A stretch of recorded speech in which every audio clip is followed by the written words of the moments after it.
Hi there, I'm Jesse, and I've always dreamed of being a great adventurer.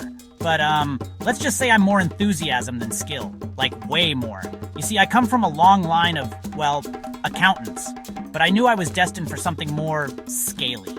When I heard about the giant Komodo dragons on Tropical Island, I knew I had to ride one. It seemed like a great idea at the time. Narrator me knows better now. I packed my bag with all the essentials. Sunscreen, a water bottle, and of course my lucky rubber duck. Because you never know when you might need a bath toy in the jungle, right? As I approached the clearing, there it was. A Komodo dragon the size of a bus. And me, I was about as prepared as a popsicle in a volcano. The dragon looked at me with eyes that seemed to say, "Really? This guy?" I couldn't blame it. I was asking myself the same question. With a gulp and a prayer, I leaped onto its back. That's when I realized I had no idea what I was doing.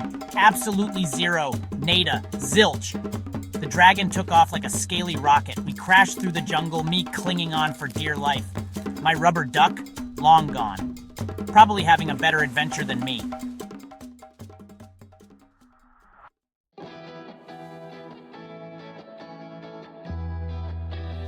Trees whizzed by, vines slapped my face, and let me tell you, a Komodo dragon does not have the world's most comfortable back. It's like riding a giant grumpy pine cone. Nothing worked. If anything, I think the dragon found my efforts amusing. It let out a snort that sounded suspiciously like laughter. We burst out of the dense jungle and onto a beach.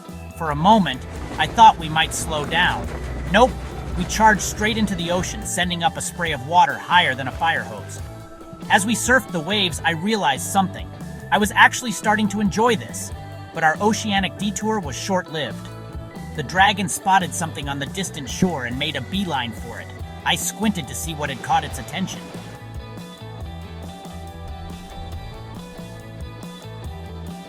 Oh boy, it was a towering cliff face easily 100 feet high, and my scaly friend was heading straight for it. I closed my eyes, said goodbye to my dreams of becoming a famous adventurer, and waited for impact. But it never came.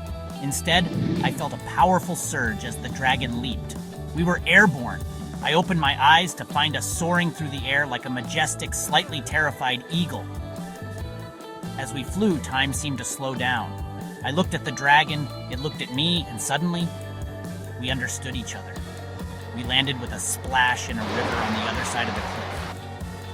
But now we were moving together like a team. It was amazing.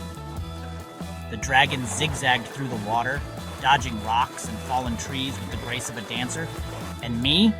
I was moving with it, anticipating each turn, each leap.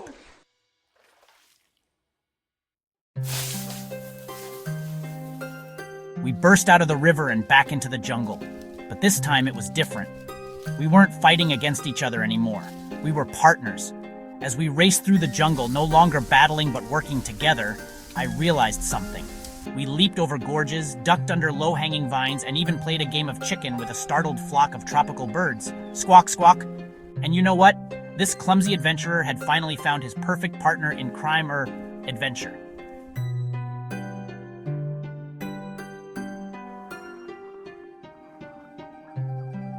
As I watched my new friend lumber back into the jungle, I couldn't help but smile.